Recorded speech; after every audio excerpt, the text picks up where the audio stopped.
오늘은 우리 종교개혁 시대에 우리 영국 청교도 목회자이자 신학자였던 리차드 백스터라는 목회자가 있습니다. 목사님이신데요. 1638년에 영국 국교회의 사제로서 품받고 복음 전도의 설교의 뜨거운 열정을 가지고 누구보다도 말씀에 구령의 열정이 뛰어났던 분이었습니다. 그는 허약한 체질로 인해서 또 가난한 집안 형편으로 인해서 정규 교육을 제대로 받지는 못했지만 오히려 독서와 사색으로 신학자들의 성경의 깊은 말씀을 깊이 묵상하면서 오히려 명문대 출신의 학자들보다 훨씬 뛰어난 깊은 식견과 말씀의 깊이를 가지고 그 시대에 우리에게 지금까지도 귀한 믿음의 도전을 주고 있는 목사님이 바로 이 리차드 백스터라는 분이십니다. 오늘 이분이 쓰신 책 중에 탐심이란 무엇인가라는 작은 책이 있는데요. 이 탐심에 대한 이야기를 오늘 여러분과 함께 나눠보려고 합니다. 오늘 제 설교의 뼈대와 주제 전부 다 이분에게서 나온 거니까요. 우리는 그 주제를 가지고 탐심이라는 주제를 가지고 오늘 우리의 기도의 제목을 삼았으면 좋겠습니다. 여러분, 탐심이 뭘까요? 탐심은 무언가를 기대하고 바라는 마음이라고 정의하기에는 그렇게 하기엔 너무 약하죠. 탐심은 그걸 넘어서는 마음이 탐심이죠. 이 정당한 피조 세계에 대한 우리에게 주어진 여러 만물과 혹은 물질과 혹은 여러 직장 일들과 모든 것들에 대한 건강한 우리의 욕구는 그건 탐심이라고 부르지 않죠. 그건 건강한 것입니다.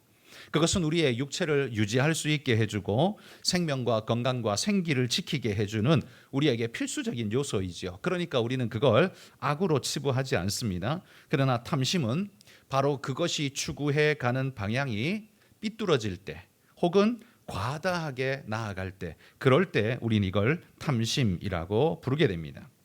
탐심의 마음을 가진 사람은요, 다른 사람을 생각지 않고 자신만을 생각하고 세상의 육적 것으로 자기를 채우기를 갈망하는 마음이 자기를 불태울 때, 그때 우리는 그를 탐심이라고, 탐심에 사로잡혔다 이렇게 이야기하죠.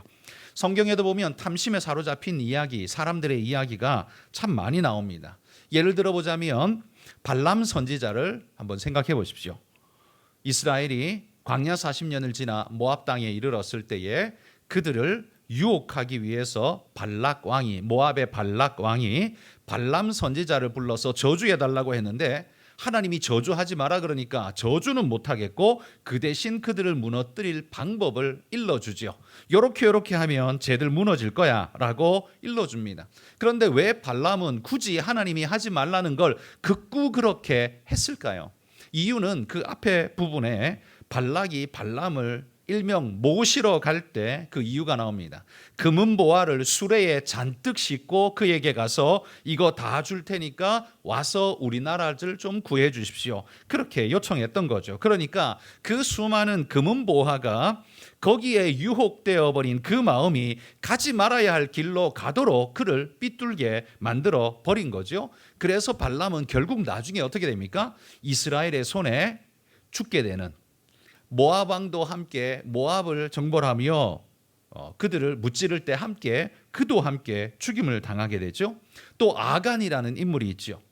가나안 땅에 들어가서 여리고성을 허물고 여리고성에 있는 모든 재물들, 이제 그 모든 것들을 하나님의 성전에 예물로 드리고 성벽을 다 허물고 무너뜨렸지만 그 다음 아이성에 넘어갔을 때 조그마한 아이성을 이기지를 못합니다. 이유가 뭡니까? 하나님의 물건에 손을 댄 자가 있다. 그러면서 이스라엘 안에 거룩을 지켜야 할 공동체 안에 죄가 움트고 있는 한 나는 너희와 함께 하지 않겠다. 내가 너희를 돕지 않겠다라고 하나님 말씀하시죠. 그래서 이 여호수아는 이스라엘 백성들 중에 제비뽑기를 통해서 누가 하나님 앞에 범죄했는지를 찾아냅니다. 놀랍게도 이 제비뽑기에 12지파에 그 12지파 중에 하나가 뽑히고 그 중에서 한 가족이 뽑히고 그 중에서 한 사람이 뽑히는데 그게 바로 아간이었죠. 이렇게 좁혀져 가는 동안 아간의 마음은 아마 녹아내렸을 겁니다. 얼마나 두려웠을까요? 아마 사시나무 떨듯이 떨어야만 했겠죠. 하나님이 점점점 자기에게로 좁혀져 오고 있는, 처음에는 우연이었다라고 생각할 수 있지만 이것이 한 번, 두 번, 세 번 자꾸 자기에게로 좁혀오는 이 제비를 보면서 그는 두려움에 완전히 사로잡혀서요, 묻지 않아도 자기 죄를 고백하는, 토설할 수밖에 없는 상태가 되죠. 그리고 아간은 결국 어떻게 됩니까? 구덩이에 던져지고 큰 돌을 던져서 아예 돌에 깔아 묻어 죽여버렸습니다. 심판인 거죠. 아간의 탐심은 결국 죽음으로 끝이 났습니다. 엘리야의 종 게하시는 또 어떻습니까? 이 엘리사의 종 게하시는 이 스승이 거부한 것을 무력의 탐이 나서 이 아람 장군 나하만에게 금은 보화를 받지 않습니까? 그의 스승은 받지 않겠다고 하는데 자기는 그걸 받죠. 받아가지고 결국 어떻게 돼요? 문둥병이 나가지고 결국 하나님의 심판을 받은 존재가 되어지지 않습니까? 신약에도 오면 아나니아와 삽비라 이야기도 있고, 여러분 성경에 보면 탐욕 때문에 무너진 자의 이야기가 굉장히 많이 나옵니다. 그러니까 그 탐욕에 무너진 자는 전부 다 하나님의 심판 가운데 떨어졌다는 공통점이 있죠. 이건 뭘 말하는 겁니까? 하나님이 탐욕을 아주 싫어하신다는 것. 탐욕은 하나님 앞에서의 정당한 마음이 될 수 없다는 사실을 우리에게 분명히 보여주는 거죠. 자, 탐심. 그러면 도대체 어디까지가 탐심일까요? 어디서부터를 탐심이라고 말해야 할까요? 감옥에 갈 정도의 어떤 욕심을 부리고 죄를 저질러야 탐심일까요? 모호하죠? 그러나 이 리차드 백스터 17세기의 이 종교 개혁의 영향을 깊이 받았던 이 영국 청교도의 이 목회자는 훨씬 더 깊은 이 기준을 가지고 있었습니다. 그는 이렇게 말합니다. 탐심의 징표들을 여러 가지를 이야기하는데 혹시 여러분 마음에도 여기에 걸리는 게 있다면 바로 그것도 탐심이라는 사실을 기억하면서 한번 들어보십시오. 하나님을 향한 영적 기쁨보다, 그거보다 육적 부요함을 내가 더 갈망하고 있다면, 은근히 그걸 훨씬 더 갈망하고 있다면 그게 바로 탐심입니다. 물질과 내 상황의 여건을 하나님을 위해 쓰기보다는 자기 육신의 에너지 공급을 위해, 물질이든 무엇이든 진급이든 무엇이든 자기를 위해서 쓰는데 급급하고 있다면 그 또한 탐심이라는 거예요. 제어되지 않는 이 땅을 향한 갈망이 나를 완전 떠밀어내고 있다면 그 또한 탐심이라는 거죠. 우리 영혼이 지금 하나님 앞에 범죄하고 말씀도 등한히 하고 영적으로 아주 무너진 상태임을 스스로 알면서도 이 땅의 부유함이나 혹은 자신의 삶의 풍요함을 누리기만 한다면 고개를 돌려 외면하며 아무렇지 않은 듯 넘어갈 수 있다면 그게 바로 탐심의 상태다라고 이야기합니다. 세상의 부를 추구하기 위해서 지나치게 많은 이익을 떠맡는 것도 탐심이라고 말합니다. 높은 지위에 오르고자 악착같이 덤비는 것도, 이것도 탐심에서 시작된다고 말합니다. 높은 사람에게 아부하며 우리보다 다른 사람을 더 좋아하는 것을 시기하면서 마음의 분노가 끊이지 않는다면 그 또한 탐심이 내 안에 이미 시작되었음을 이야기한다는 거죠. 여러분, 제가 방금 이야기한 이 내용 속에 여러분에게 걸리는 것은 없습니까? 아마 여러 가지가 걸릴 겁니다. 그죠?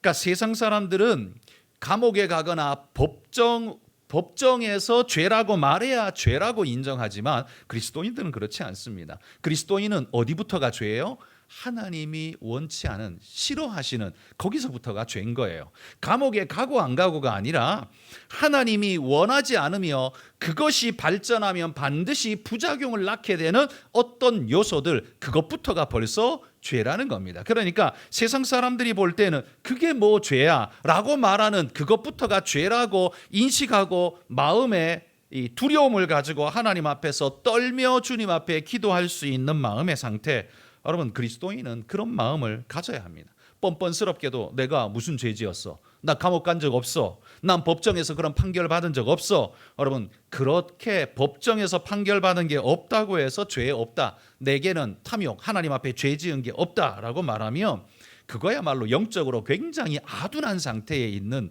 거라는 걸 스스로가 증명하는 것일 뿐입니다. 자, 우리에게는 이런 탐심이 여전히 작용합니다. 그래서 탐심이 없는 사람은 없다고 말할 수 있습니다. 그러나 탐심이 내 안에 솟구칠 때 그걸 빨리 깨닫고 그걸 돌이키려고 하는 사람과 무감각하게 모르고 그 길을 계속 가서 사고치는 사람, 두 종류가 있을 뿐이죠. 그리스도인은 바로 전자가 되어야 합니다. 탐심의 유혹에 넘어질 수 있지만, 쓰러질 수 있지만, 그러나 거기에 주저앉아 있지 않고 빨리 일어나 회복하여 일어나려고 무던히도 애쓰는 사람, 그게 바로 그리스도인이다. 여러분, 우리 성도님들이 바로 그러할 수 있기를 소망합니다. 자, 그러면 리차드 백스터는 이런 탐심에 우리가 어떻게 맞설 수 있을까, 우리에게 방법을 일러주고 있습니다. 제가 읽은 책에는요 18가지의 방법을 이야기했습니다. 그런데 대체로 좀 많이 비슷해서 제가 많이 줄여서 10가지만 여러분과 함께 나누고자 합니다. 우리는 탐심을 어떻게 맞서야 할까? 어떻게 해야 이 탐심을 이겨내고 우리는 극복할 수 있을까라는 거죠. 첫 번째, 탐심을 극복하기 원한다면 하늘의 위대함을 생각하라라고 이야기를 합니다.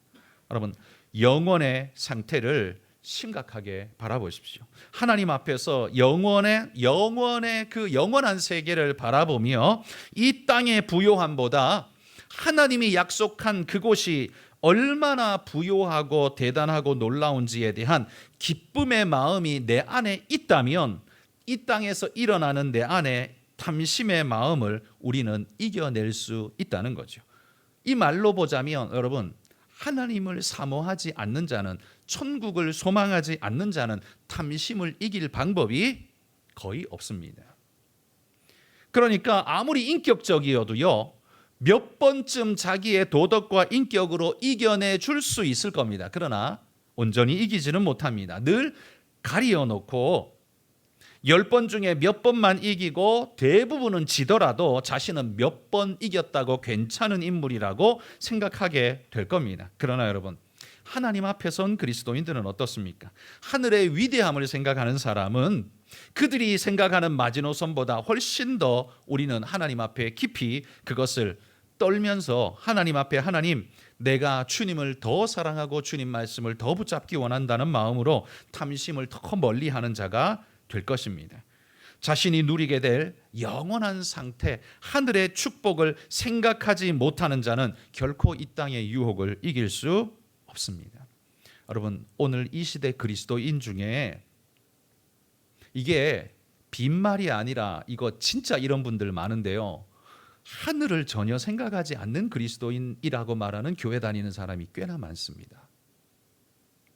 여러분 주변에서 그런 사람들 보셨습니까? 그런 사람들은 닮아가지 마십시오. 가까이 하지 마십시오. 내 영성을 퇴색시키는 사람들이 될 수 있습니다. 오히려 그들에게 위로하십시오. 하나님 말씀을 격려하고 독려하십시오. 여러분, 인생이 하늘을 소망하지 않고는요 이 땅의 유혹을 이겨낼 방법이 없습니다. 내 도덕으로 얼만큼 이길 수 있어요? 내 인격으로 얼만큼 이길 수 있습니까? 못 이깁니다. 내가 여건이 안 되고 능력이 안 되니까 마치 그걸 못하고 있는 것처럼 보일 뿐이지, 안 하고 있는 것처럼 보일 뿐이지, 기회만 되면 그거 다 해버릴 겁니다. 다 독식할 겁니다. 삼켜버릴 겁니다. 그러나 하늘을 생각하고 하나님 앞에 서 있는 자는 두렵고 떨림으로 그 모든 위험의 순간을 이겨낼 힘을 훨씬 더 많이 갖게 될 거라는 말이죠. 우리 한 구절 성경 자막에 읽어보겠습니다. 골로새서 3장 2절 말씀입니다. 읽어봅시다.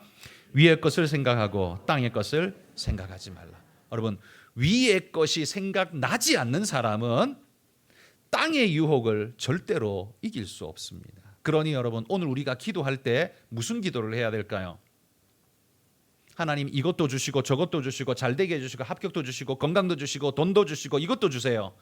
여러분, 그건 이 땅의 탐심에 사로잡힌 자의 기도와 다를 바가 하나도 없는 기도입니다. 그럼 우리는 어떤 기도를 해야 될까요? 여러분 오늘 기도할 때는요, 하나님 내 안에 조용히 스며드는 탐심을 물리치고 이겨낼 수 있는 하늘의 위대함을 생각할 수 있는, 하늘을 생각할 수 있는 자가 되도록 매 순간 하나님의 은혜를 생각하는, 위의 것을 생각하는 자가 되게 하여 주옵소서라고 여러분 그렇게 기도하시기를 바랍니다. 두 번째, 우리가 탐심을 이길 수 있는 또 하나의 방법은 인생이 짧다는 사실을 반드시 기억해라 라고 이야기합니다. 여러분 우리의 인생이 짧은 것은 여러분 우리 모두가 다 이해하고 인정하지 않습니까? 그죠?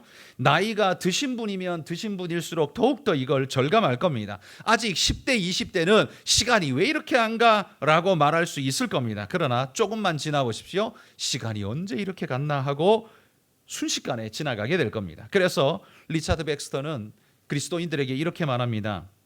여러분 우리는 여관이나 혹은 배에 객선에 잠시 머물러 있다라고 생각하십시오. 그게 우리 인생입니다 라고 말합니다. 그러므로 여러분 우리의 인생이 잠깐 지나가는 바로 이곳이기 때문에 여기에 탐심을 쏟아붓고 영원히 살 것처럼 100년, 1000년을 살 재물을 모아야 될 것처럼 그렇게 아등바등하고 있는 건 이미 그 자체가 하나님 앞에서 나의 죄가 될 수 있다는 사실을 기억하십시오. 그게 탐심을 멀리할 수 있는 마음입니다. 야고보서 1장 10절 말씀 같이 한번 읽어봅시다. 부한 자는 자기의 낮아짐을 자랑할지니 이는 그가 풀의 꽃과 같이 지나갑니다. 여러분 우리 풀의 꽃처럼 우리나라는 그나마라도 꽃이 조금 오래 갑니다. 그런데 이스라엘은요, 이 성경이 기록된 이스라엘은 정말 확연하게 일찍 집니다. 왜냐하면 생각해 보십시오. 여러분 이스라엘의 지도를 아신다면 동쪽은요 아라비아 사막입니다. 남쪽도 시내 사막입니다. 전부 사막이에요. 서쪽만 지중해 바람이 불어오는, 그리고 동쪽과 남쪽 전부 다가 사막이에요. 그러니까 여러분 동풍이 불면 어떻게 되겠어요? 아침에 핀 꽃 동풍 부는 순간 다 죽어버립니다. 남풍이 불면 어떻게 해요? 핀 꽃 다 죽어버립니다. 그러니까 오직 서쪽에서 불어오는 바람만 조금 유지하게 만들어줄 뿐 동쪽에서 남쪽에서 불어오는 모든 바람들이요 순식간에 다 말려버려요. 그러니까 우리나라에서 뭐 화무 11홍이라고 이야기하겠지만 그러나 이스라엘은 화무 11홍이 아니에요. 아마 하루 이틀이라고 부르겠죠. 왜? 사막의 바람이 불어오는 동네이기 때문에. 그래서 인생이 짧다는 걸 우리보다도 훨씬 더 절감하고 있는 나라가 아마 이스라엘 백성일 겁니다. 여러분 우리 인생이 짧음을 기억합시다. 1000년 만년 살 것처럼 우리가 그렇게 모아봐야 다 쓰지도 못하고 남의 돈 되게 만들고 갈 뿐입니다. 오히려 그거 만드느라 내가 지은 하나님 앞에서의 죄와 하나님 앞에 마땅히 드려야 할 영광을 다른 것에 팔아버렸던 우상 숭배와 수많은 것들이 오히려 내 죄가를 더하게 한다는 두려운 생각을 가지고 여러분 탐심을 물리치는 믿음의 일꾼들이 되시기를 소망합니다. 세 번째는요, 물질, 부는 죽음 앞에서 무용지물이다라는 것입니다. 여러분 물질이 죽음 앞에서 뭘 할 수 있습니까? 물론 병원비를 제공해 줄 수는 있겠죠. 요거는 치료할 수 있는 정도에서만 가능한 이야기고, 그러나 죽음에 이른 자는요 그 모든 것이 무용지물입니다. 죽음 앞에서 돈이 1000억이 있든 1조가 있든 그게 무슨 도움이 되겠습니까? 아무런 상관이 없을 겁니다. 그래서 죽음 앞에서 내가 쌓아놓은 그렇게 얻으려고 했던 모든 물질들은 아무것도 아니라는 사실을 기억하십시오. 그래서 리차드 백스턴은 우리에게 이렇게 요구합니다. 병든 자들 혹은 죽어가는 이들을 찾아가서 만나고 위로하고 그들을 만나십시오 라고 우리에게 권면합니다. 왜요? 그들을 보면서 어떻게 해요? 내게도 이 죽음이 오겠구나, 금방 오겠구나 라는 걸 느껴야 다른 데 마음을 팔지 않고 탐심의 마음을 팔지 않고 바른 길을 갈 수 있다는 겁니다. 또한 성경도 그렇게 말하잖아요. 우매자의 마음은 잔치집에 있지만 지혜자의 마음은 어디 있대요? 초상집에 있느니라, 그렇게 말합니다. 그래서 지혜로운 자는 초상집, 그러니까 인생이 제한되어 있고 작다라는 걸 느끼면서 자신을 겸허하게 인생을 다듬어 갈 줄 아는 자, 그 자가 지혜로운 자인데, 잔치집에 가면 어떻게 해요? 이거 뭐 너무 좋고 기쁘고 흥청망청 영원할 것 같고, 그러니까 정신을 빼놓고 살아가는 존재들, 그러니까 정신 빠진 존재들, 이런 식이 되겠죠. 그게 잔치집에 간 자들입니다. 그래서 그들을 어리석다 말하고, 초상집에 가는 자들이 지혜롭다라고 말하는 거예요. 그래서 삶의 태도가 달라집니다. 그래서 자기를 돌아보고 삶을 정리정돈 바르게 하고, 해야 할 것과 하지 말을 것을 가르고, 여러분 그게 지혜자의 모습 아닙니까? 또 한 구절 읽어봅시다. 누가복음 12장 20절입니다. 읽습니다. 하나님은 이르시되 어리석은 자여 오늘 밤에 내 영혼을 도로 찾으리니 그러면 내 준비한 것이 누구의 것이냐. 여러분 이 구절 잘 아시죠? 부유한 자가 소출을 많이 남겼습니다. 너무 많이 남겨가지고 창고를 다시 지어야 할 만큼 엄청나게 남겼습니다. 보니까 이거는 뭐 2년 동안 3년 동안 내가 농사 안 지어도 3년 동안 거뜬하게 먹고 살겠네. 그래서 농사 지어놓은 거 창고를 더 크게 지으면서 룰루랄라 노래 부르면서 창고 지었습니다. 그런데 하나님이 그에게 그 밤에 이야기하는 거죠. 오늘 밤에 내가 네 영혼을 가져가면 네가 많다, 좋다, 넉넉하다 생각하는 그건 다 누구 것이 되느냐. 하나님 말씀하지 않습니까? 여러분 우리가 쌓아놓은 부라는 건 죽음 앞에서 무용지물입니다. 그러니 여러분 천국에 가지고 갈 수도 없고 죽을 때에 나를 살려주지도 못하고 내 인생에 살아있을 때 약간의 유익을 줄 수 있지만 영원의 나라에서는 아무것도 아닌 거기에 너무 많이 몰입하지 말라는 겁니다. 거기에 내 인생 팔지 말라는 겁니다. 네 번째, 탐심을 어떻게 맞서야 할까요? 이 재물의 위험성을 경계해야 이길 수 있다라고 말합니다. 여러분 재물은 우리를 살아가는 데 유익하게 해주지만 여러분 생각해 보십시오. 부가 우리의 영적인 발전과 하나님 앞에서 나를 순결하게 하고 하늘의 상급이 더 커지게 하는데 여러분의 물질, 부가 얼만큼 역사하던가요? 여러분을 위험에 빠뜨리는데 더 많이 쓰이던가요? 아니면 하나님 앞에 축복을 불러오고 하늘의 축복을 불러오게 만드는데 여러분 재물이 더 쓰이던가요? 아마 단연코 전자가 월등히 많을 겁니다. 여러분 부를 가지고서요 하나님 역사에 위대하게 쓰이는 사람은 정말 소수입니다. 그런데 저는 그분들이 정말 엄청나게 위대한 분들이라고 생각합니다. 왜냐하면 그 유혹이 어마어마하거든요. 없는 사람이 있는 사람 욕하는 건 누구나 해요. 누구나 해요. 없으니까 할 수 있어요. 그런데 진짜 있는 사람이 오히려 그걸 하나님을 위해서 건강하고 아름답게 정말 멋지게 사용할 수 있는 건 그건 정말 보통 사람이 아닙니다. 굉장히 위대한 사람입니다. 한 구절 읽어봅시다. 누가복음 18장 24절 25절입니다. 읽어봅시다. 예수께서 그를 보시고 이르시되 재물이 있는 자는 하나님의 나라에 들어가기가 얼마나 어려운지 낙타가 바늘기로 들어가는 것이 부자가 하나님 나라에 들어가는 것보다 쉬우리라. 예수님도 말합니다. 여러분 재물이 우리를 영적 유익으로 이끌어갈 확률은 몇 프로가 되지 않습니다. 정말 손가락에 꽂을 만큼 몇 프로가 되지 않습니다. 그런데 대부분은 다 우리를 어디로 끌고 가요? 하나님 반대편으로 끌고 갈 확률이 굉장히 높습니다. 그런데 거기에 우리가 창념하게 되면 우리의 위치는 결국 어디로 가게 될까요? 하나님 반대편으로 가게 된다는 말이에요. 그래서 이 부의 위험성을 알고 경계심을 가지고 있어야만 탐심을 막아낼 수 있다라는 겁니다. 또 다섯 번째는요. 더 많이 가질수록 더 많이 책임져야 한다라는 사실입니다. 여러분 인생은요. 하나님께로부터 받은 달란트인데 이걸 어떻게 썼는지는 마지막에 다 하나님께서 계산하실 거라고 말했습니다. 그래서 마지막 심판석에 가면 구원할 자의 이름이 적혀 있는 생명책도 있지만 다른 책도 있어요. 그 책이 뭡니까? 그 책이 뭐예요? 그게 행위의 책입니다. 그 사람 행한 대로 갚으리라 라고 말한 그 사람이 어떻게 살았는가에 대한 책이라고 성경은 말합니다. 그러니까 우리는 우리가 행한 것에 대한 값을 치러야 됩니다. 여러분, 우리가 우리 값을 치러서 구원받을 수 있는 사람 누구예요? 한 사람도 없어요.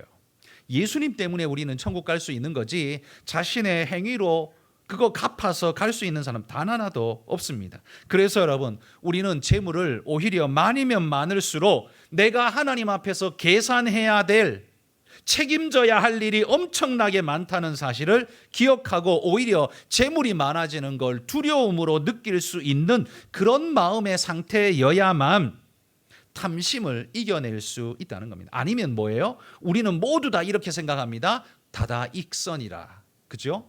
재물은 다 다다익선이라고 생각합니다. 그런데 성경은 아닙니다. 그것에 대해서 반드시 갚을 거라고 말해요. 여러분이 100억을 가지고 1000억을 가졌으면 1000억만큼 하나님이 여러분에게 물을 거라는 말이에요. 너 1000억 가지고, 내가 1000억 줬는데 1000억 가지고 뭐 하다 왔냐? 너 그것 가지고 뭐 했냐? 그래, 죄만 잔뜩 짓다가 왔구나. 그러면 그만큼 책임져야 한다는 말이에요. 하나님이 마지막에 그걸 갚으실 거라고 성경이 이야기하잖아요. 예수님 때문에 우리가 구원 얻은 거지, 하나님이 만약에 그걸 하나하나 우리에게 다 물으시고 갚으신다면 우리는 뭐 지옥 가는 게 당연지사가 될 수밖에 없는 존재입니다. 자, 누가복음 12장 48절 읽어봅시다. 알지 못하고 맞을 일을 행한 종은 적게 맞으리라. 무릇 많이 받은 자에게는 많이 요구할 것이요 많이 맡은 자에게는 많이 달라 할 것이니라. 많이 맡은 자에게는 많이 요구된다고 했습니다. 여러분, 여러분에게 많은 재물을 하나님이 주셨다면 그만큼 하나님이 여러분에게 요구하는 것이 높아질 겁니다. 그거 어떻게 갚고 계신지를 돌아보십시오. 그러면 반대로 오히려 내가 별로 가진 게 없다면 자기를 탄식하고 하기보다 오히려 믿음의 사람들은 어떤 마음을 가져요? 하나님, 내가 참 보잘것없고 약하기에 내가 이만큼 주시면 감당을 못하고 물질에 빠져 죽을까 봐, 발람 선지자 같이 될까 봐, 아간같이 돌무더기에 깔려 죽을까 봐 하나님이 내게 요만큼 주셨음을 내가 압니다. 하나님, 이것이 내게 축복인 줄 믿습니다. 주신 것에 감사하며 성실하게 살게 하여 주옵소서. 여러분, 이게 그리스도인의 마음 아닙니까? 그렇죠? 그래서 있고 없고 때문에 우리의 모습이 달라지는 게 아니라 있어도 없어도 똑같은 마음으로 살아갈 수 있는 준비가 되어 있는 자, 그건 결국 이런 마음의 자세를 가진 자만이 탐심을 이겨낼 수 있는 여지를 가지고 있다는 거죠. 모든 인생이 다 이겨낼 수 있는 건 아닙니다. 그러나 없는 자보다 우리는 훨씬 더 많이 이겨낼 가능성이 높아질 수 있다는 거죠. 여러분, 그런 가능성을 더 높여가실 수 있기를 바랍니다. 6번째는요, 비슷한 말인데요, 그것에 대한 치러야 할 대가를 생각하라라고 말합니다. 돈을 사랑하는 것이 어떻게 사람의 구원을 가로막으며 오히려 나로 하여금 영적인 사람이 되게 하기보다 육적인 사람이 되게 하고 은혜의 깊이에 들어가는 사람이 되기보다 향락과 놀이의 사람이 되게 하고 흥청망청의 사람이 되게 하고 교만한 자가 되게 했는지를 돌아보십시오. 그랬다면 그거에 대한 대가를 우리는 치러야 할 거다라는 이야기예요. 그러니 우리가 치러야 할 대가를 생각한다면 우리는 탐심에 쩔어서 함부로 하는 일 하지 않을 수 있겠죠. 그러니 그 마음을 가지라는 겁니다. 자, 마태복음 25장 28절에서 30절 읽어봅시다. 그에게서 1달란트를 빼앗아 10달란트 가진 자에게 주라. 무릇 있는 자는 받아 풍족하게 되고 없는 자는 그 있는 것까지 빼앗기리라. 이 무익한 종을 바깥 어두운 데로 내쫓으라. 거기서 슬피 울며 이를 갈리라 하니라. 여러분, 여기는 오히려 마태복음 25장에는 5달란트, 2달란트, 1달란트 받은 이야기잖아요. 오히려 5달란트, 2달란트 많이 받은 자는 칭찬받았어요. 근데 오히려 반대로 1달란트 제일 작게 받은 자가 이렇게 쫓겨나고 이를 갈미 있으리라고 말해요. 왜 그렇게 됐습니까? 많이 받는 게 죄가 아니에요. 그들은 어떻게 했습니까? 주인의 마음을 기억하고 그 마음에 부합하게 최선을 다해서 살았습니다. 자기에게 주어진 사명이 뭔지를 알고 열심으로 살았어요. 그런데 한 달란트 받은 자는 뭘 했습니까? 자기 사명이 뭔지도 모르고 주인도 곡해했습니다. 저 주인 저 수악한 놈, 흉악한 놈이라 저거. 나중에 나한테 와서 얼마를 더 뜯어낼지 몰라. 그러니까 있는 대로 땅에 파묻어 뒀다가 그대로 갖다 줘야 돼. 내가 10원이라도 손해보게 되면 저놈은 아주 더 뜯어먹을 놈이야. 이런 식으로 생각을 했다는 거예요. 그러니 이게 얼마나 위험한 생각입니까? 여러분, 하나님 앞에 우리의 치러야 할 대가가 있다는 사실을 기억하십시오. 치러야 할 대가가 있을 때에 우리는 그것에 대한 두려움을 가지고 오늘을 겸허하게 살아가게 되겠죠. 오늘날 그리스도인들이요, 이신칭이 믿음으로 구원 얻는다, 이 말을 맘대로 살아도 된다라는 말로 잘못 번역을 해서 살아가기 때문에 오늘날 그리스도인들이 개판 아닙니까? 이신칭의는 그런 거 아닌데 네 마음대로 살아도 구원받는다라는 걸로 자꾸 해석을 그렇게 하니까 마음대로 살잖아요. 그러니까 여러분, 요즘 그리스도인 중에 천국을 이야기하는 사람 누가 있으며 지옥을 말하는 사람 누가 있습니까? 아무도 없어요. 그렇게 말하면 아주 구닥다리 옛날 노인네 같은 그렇게 취급을 해버려요. 그런데 여러분, 그건 성경이 말하는 건데 그게 없습니까? 천국이 없습니까? 지옥이 없습니까? 다 있어요. 그런데 우리는 왜 그걸 이야기 안 합니까? 그걸 이야기 안 하니까 전부 다 오늘날 그리스도인들도 현세에 찌들어 사는 삶밖에 안 살잖아요. 하늘을 생각하는 거 못 하잖아요.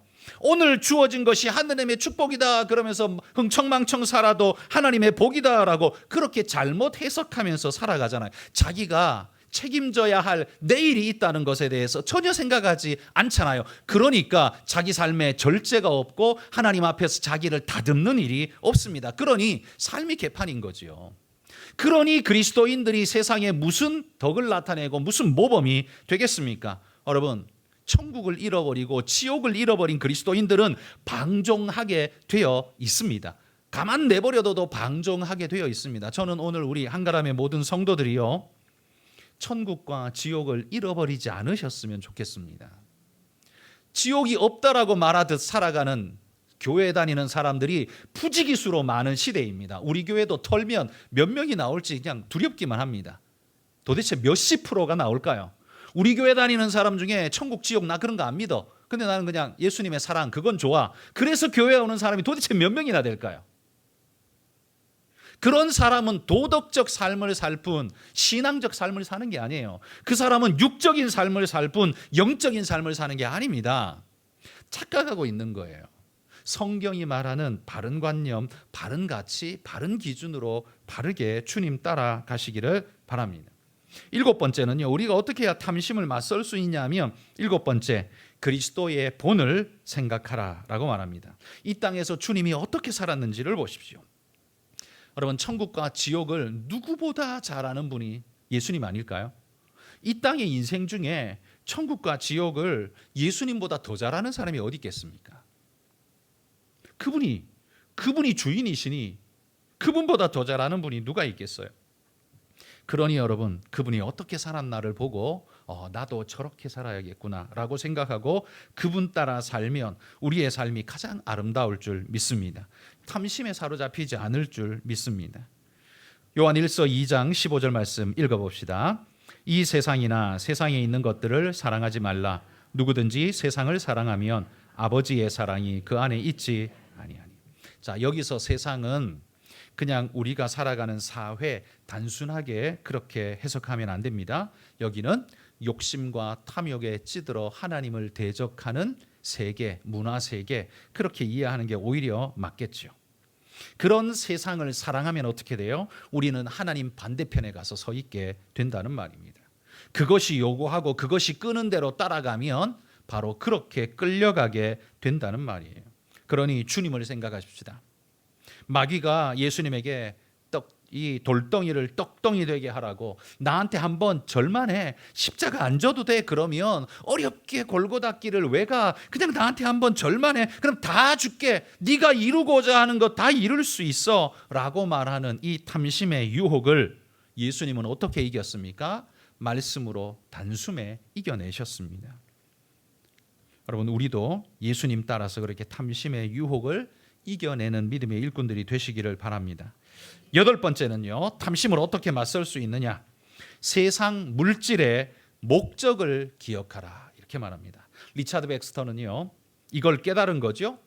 세상의 모든 물질은 하나님이 주신 은사요 달란트다 라는 걸 이미 알고 있었다는 거죠. 그리고 그 모든 물질은 다 목적이 있다는 걸 알고 있었다는 겁니다. 하나님이 만물을 지으실 때 그 풍성과 선하심을 위해서 하나님이 그 모든 만물을 지어 놓으셨는데, 우리는 그 물질을 가지고 하나님의 풍성과 선하심을 드러내야 되는데, 우리가 자꾸만 죄악에 이끌려 뭘 드러내요? 자신의 욕심과 분노와 더러운 것만 나타내는 존재가 돼버리면 어떻게 해요? 세상의 물질의 바른 사용자가 될 수 없죠. 그러면 마지막에 하나님 앞에 내 것을 가지고 너는 왜 그렇게 더럽게 썼느냐라고 하나님이 책망하시면서 그것의 값을 치르게 하신다면, 여러분, 우리는 어떻게 해야 될까요? 세상 물질의 목적을 기억하십시오.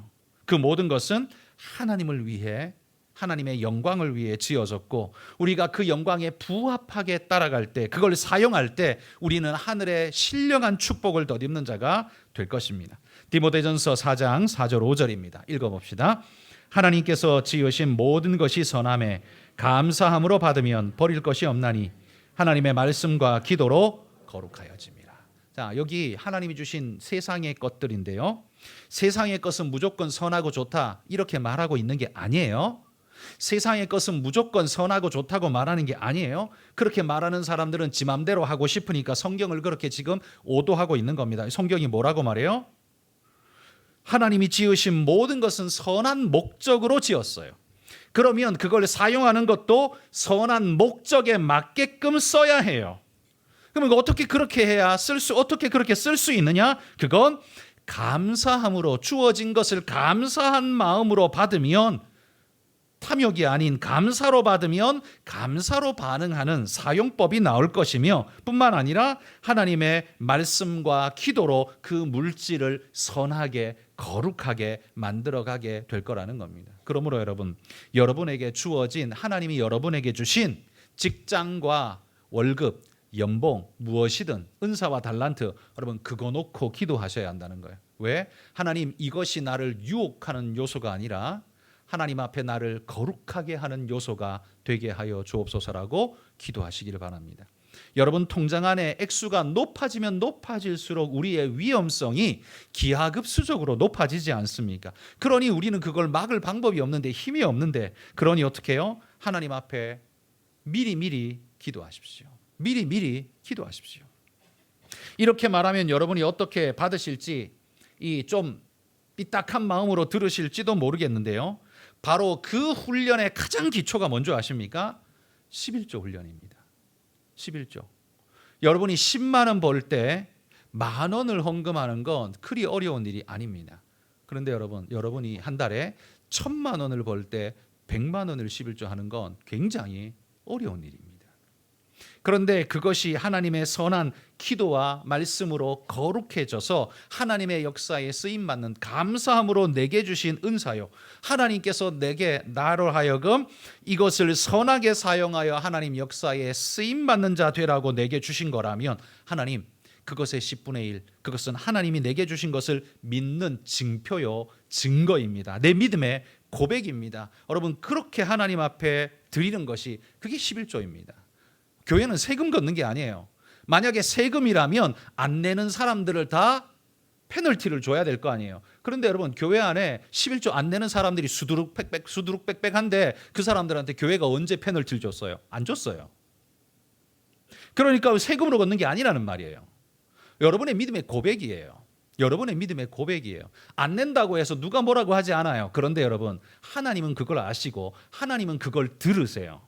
여러분이 고백하지 않음을 하나님은 알고 계신다는 말이에요. 왜 그것에 내가 하지 못합니까? 그건 하나님을 사랑하는 마음보다 물질을 사랑하고 끌리는 마음이 훨씬 더 강력하기 때문에, 거기에서 내 손이 떨리기 때문에 내놓지를 못하는 겁니다.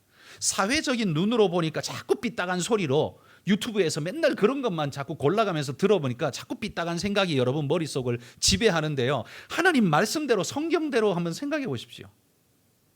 하나님 말씀대로, 성경대로 생각해 보십시오. 말씀 그대로 읽고 내가 말씀대로 순전하게 깨달은 사람은요, 하지 말라 그래도 하게 돼 있습니다.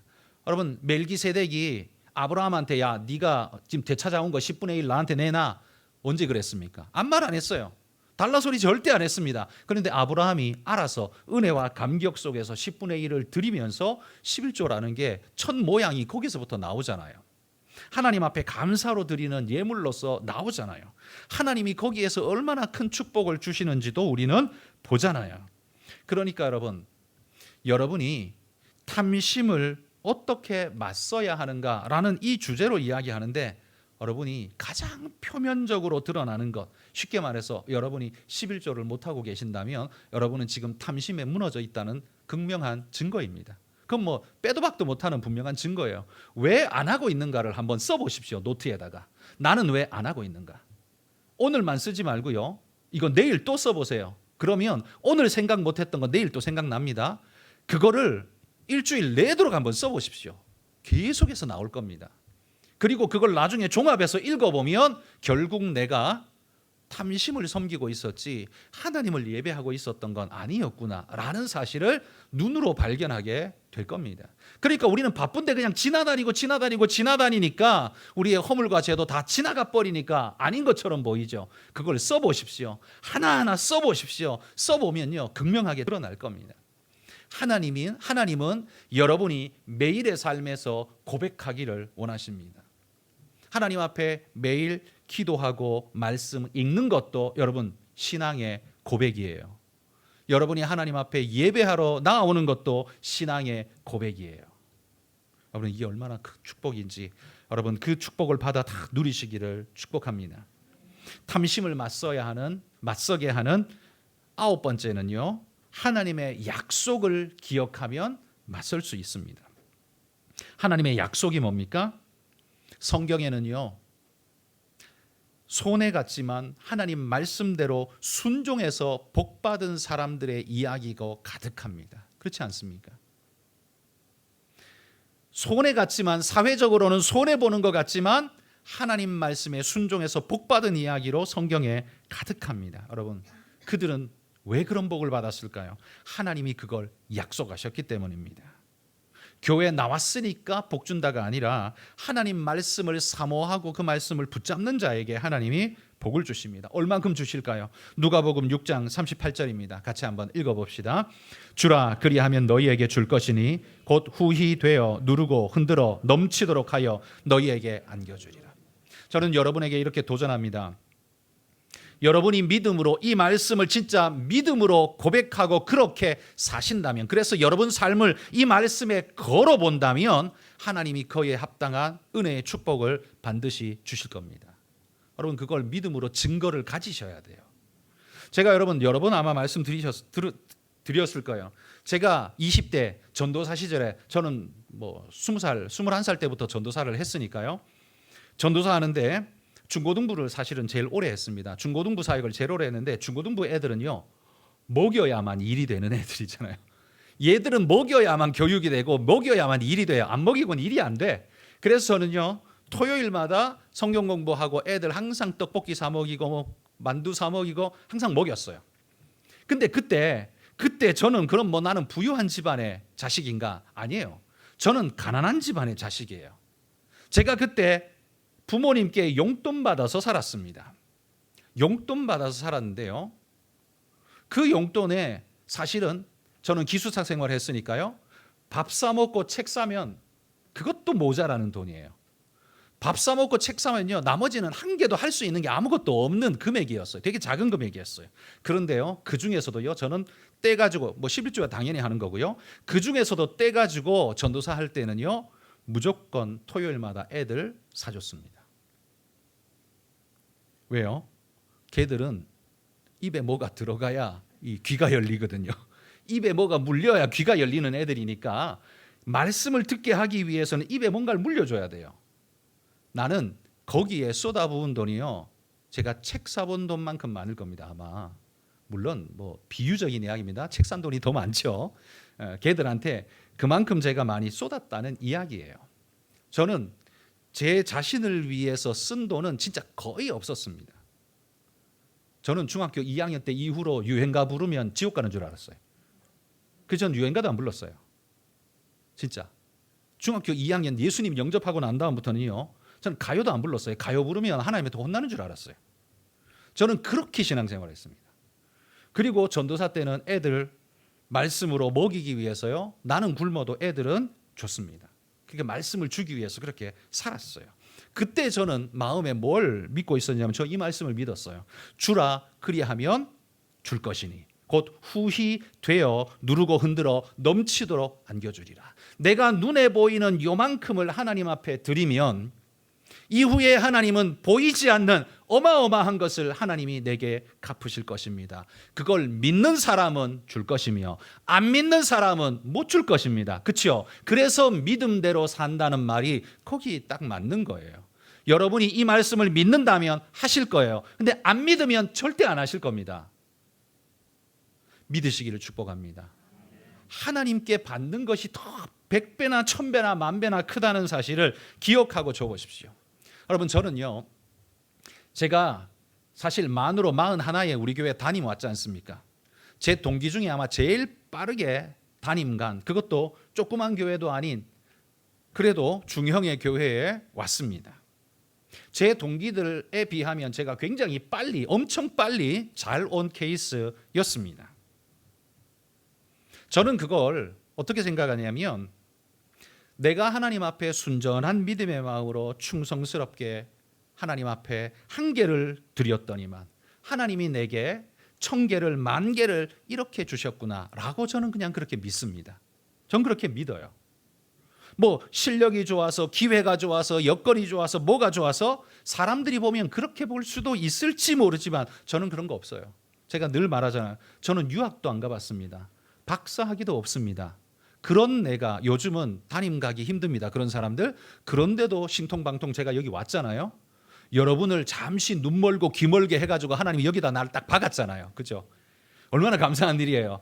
내가 하나님 앞에 작은 것 드렸더니만, 그런 순전한 마음으로 드렸더니만 하나님이 나중에 갚으시는데요, 어마어마하게 이렇게 갚으시잖아요. 여러분, 이거는 오직 믿음으로 도전하는 자만 경험할 수 있는 거예요.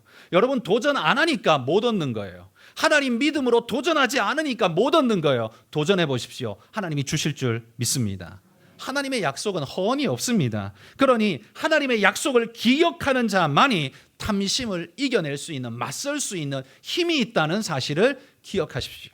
마지막 10번째, 하나님의 심판을 기억하십시오. 그래야 우리는 탐심을 이겨낼 수 있습니다. 여러분, 우리가 항상 종종 이런 생각을 해보세요. 하나님 내게 그렇게 하시지는 않겠지만 그냥 여러분 스스로 이런 생각을 해보세요. 내가 죽었는데 만약에 내가 하나님의 심판석 앞에서 그 모든 죄가, 내 죄가 낱낱이 스크린에 나와서 나를 저주하는 마귀가 낱낱이 나를 고발하고 있는데 나는 고개를 푹 숙이고 아무 말도 못하고 하나님이 나를 지옥의 방향으로 나를 가라고 말하시면 어떨까? 그때 나는 어찌할까? 한번 생각해 보십시오. 예수 그리스도를 주로 받은 우리에게 그런 일은 없겠지만, 그러나 그냥 가정으로 한번 생각해 보십시오. 이게 굉장한 충격요법이 되거든요. 굉장한 충격요법이 됩니다. 하나님의 심판석 앞에서 내가 하나님 앞에 책망받고 하나님 앞에 심판받는다면 이게 얼마나 큰 두려움이 될까? 여러분, 이 두려움을 마음으로 좀 느껴야 내 행동에 제약이 가해지지 않을까요? 그냥 뭐 내가 펑펑 써도 우리 집 우리 아빠는 돈 많아서 맨날 돈 줘, 그런 놈이 무슨 절제를 하겠습니까? 그런 애한테는 절제라는 게 안 나오잖아요. 마찬가지로 내가 무슨 짓을 해도 하나님은 나 지옥 안 보내, 나는 하나님 나는 뭐 때리지도 않아, 이렇게 생각하는 사람한테서 무슨 절제가 나오고 무슨 덕스러움이 나오겠습니까? 그러니까 여러분 생각하십시오. 하나님의 심판석 앞에서 하나님이 나를 크게 꾸짖으실 때, 크게 꾸짖으신다면 나는 그때 어떨까? 한번 생각해 보십시오. 계시록 20장 11절에서 15절입니다. 제가 한 절 여러분 한 절 그렇게 나눠서 읽도록 하겠습니다. 또 내가 크고 흰 보좌와 그 위에 앉으신 이를 보니 땅과 하늘이 그 앞에서 피하여 간데 없더라.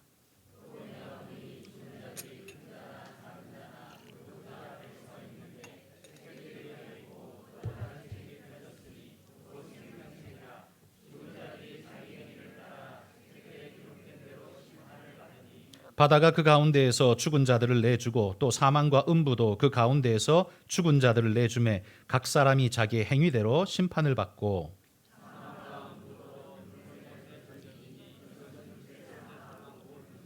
같이 읽습니다. 누구든지 생명책에 기록되지 못한 자는 불못에 던져지더라. 아멘. 여러분 여기 불못이 있어요, 없어요? 있어요. 없는 게 아니란 말이야.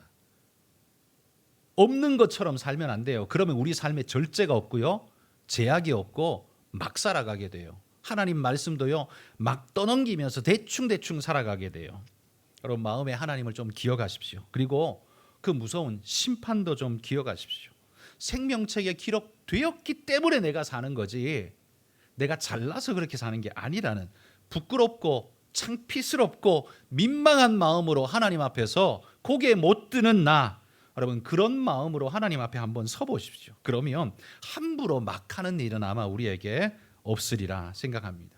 여러분 오늘 긴 시간 설교가 길지 않을 줄 아는데 되게 길어져 버렸는데 죄송합니다. 10가지의 탐심을 막아설 수 있는 10가지의 방편을 나눠드렸습니다. 리차드 백스터는 18가지를 이야기했는데요, 제가 10가지만 줄여서 여러분에게 말씀드렸습니다. 이 중에서 몇 가지만이라도 여러분 마음에 새길 수 있으면 꼭 새기시고요, 그렇게 살아가실 수 있기를 소망합니다. 탐심은요, 누구도 이겨내기가 쉽지 않습니다. 그럼 뭐 목사고 장로고 누구고 상관없어요. 이겨내기가 너무너무 어렵습니다. 그렇기 때문에 늘 깨어있지 않으면 우리는 못 이깁니다. 그래서 여러분 탐심을 이겨내기 위해서 하나님 앞에 먼저 내 생각과 마음과 중심이 하나님께 못 박혀 있지 않으면 안 된다는 사실을 기억하고 그렇게 하나님을 향해 나아가는 은혜의 일꾼들이 되시기를 주의 이름으로 축복합니다.